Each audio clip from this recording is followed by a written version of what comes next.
everybody, in particular preschoolers and the younger elementary school crowd and their parents.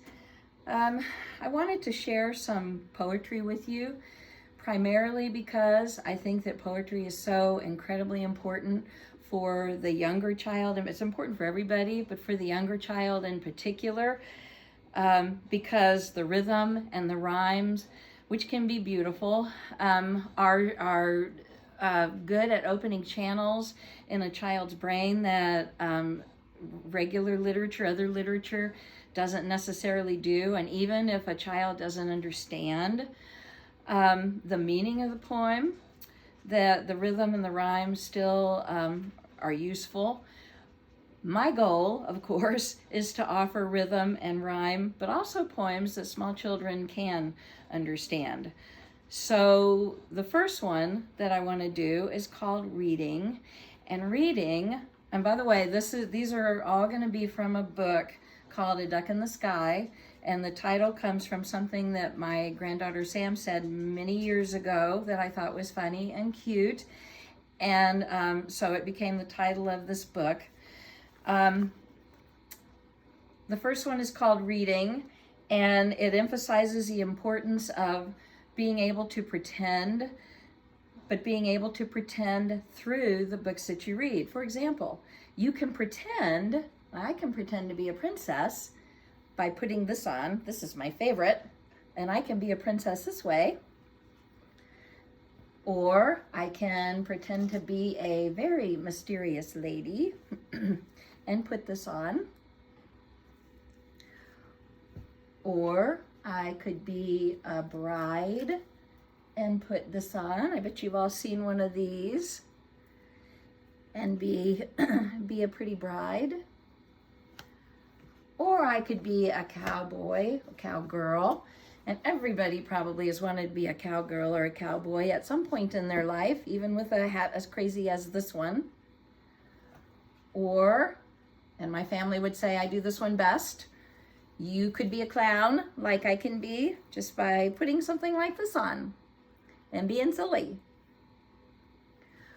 But another way you can get to these things, to be these people and to go to places you've never been before and may never get to go, would be through reading books. And so let me read this poem to you. Reading takes you everywhere that you could want to go. It lets you be a circus clown or an Eskimo. It lets you sail to England and back to Plymouth Rock. It gives you passage to the moon or just around the block. In books, you meet great heroes and animals that talk. You also might meet fairy queens or climb a tall beanstalk. You might just sail with pirates or pet a panda bear. You could have lunch with princesses or ride a purple mare. Reading takes you places you mostly see in dreams. But in a book, you can get there much easier than it seems. So if you want to be a princess, or you want to be a silly clown, or you want to be a cowboy, or you want to be anything that you can dream, you can do this. You can put on costumes, or you can have mom or dad or a big person read you a book where these people are or where these places are.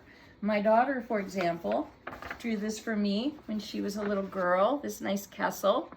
So I can pretend, I can look at this and I can pretend that I'm a princess living in the castle, or I can read a book about a princess in a castle.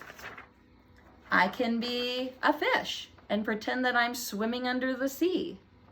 And I can draw pictures, which are all good things, but I can also read a book where fishes swim under the sea, and I can become that fish, and I can be in the sea.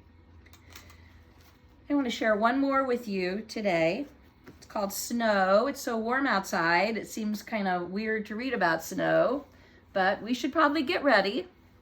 So let me put on some things that remind me of snow.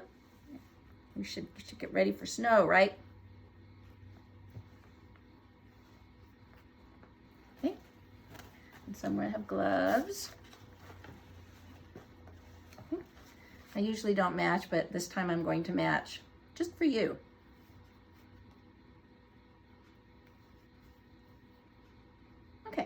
we're ready for snow. Have you gone to play in the snow? Have you built a snowman yet? Have you caught a snowflake on your tongue to taste the cold and wet? Have you whooshed down the hill on a sled while the wind tries to steal your hat? Have you thrown a snowball at the fence just to watch it make a splat? Have you made a snowflake pie in one of your mother's pans?